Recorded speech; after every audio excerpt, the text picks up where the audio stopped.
All right, welcome to Whistlepig Podcast. Today we're going to do the dump valve on a Daisy 880. So if you don't know how to disassemble, there's already a video I've shot of the disassembly of the 880 that gets you down basically to here. Now your dump valve sits in this little slot here. So in order to get it out, we're going to have to remove this trigger bar, the trigger, and the spring. And in order to do that, we have to push these two pins. So let me do that.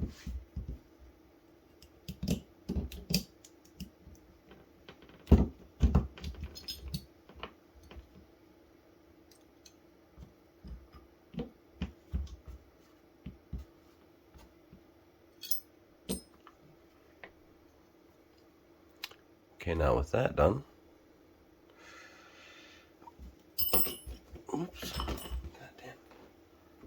So now with that done, we're going to take a needle nose plier. We're going to squeeze down on the flats right here.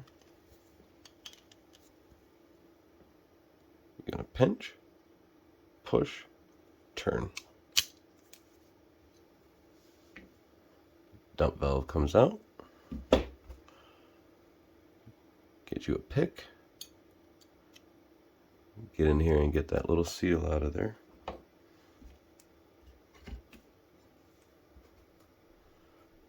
Now this is a spare parts part, so we're going to put the seal back in here.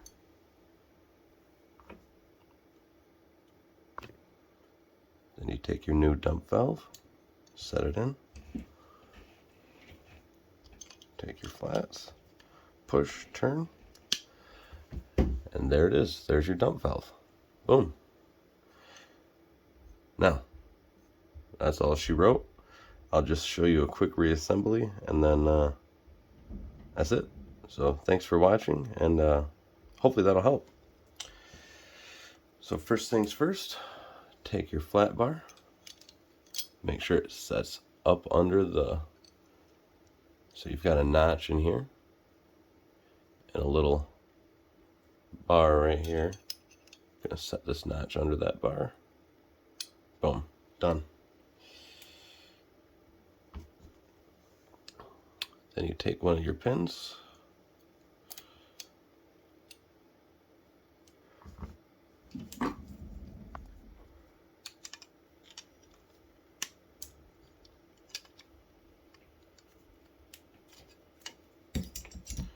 pin is fully seated. Now me personally, instead of balancing the spring on this nipple, what I do is I'll slip the trigger in past here. I'm not going to put the flat spring back in because that increases the trigger pull too much and adds creep. So I'll place my knurled, this is the knurled pin for the trigger. Then squeeze this into place.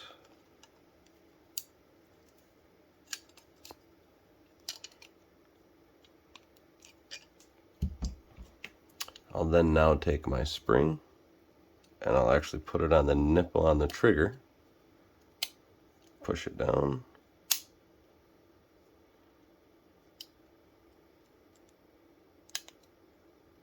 Slide it on like yay.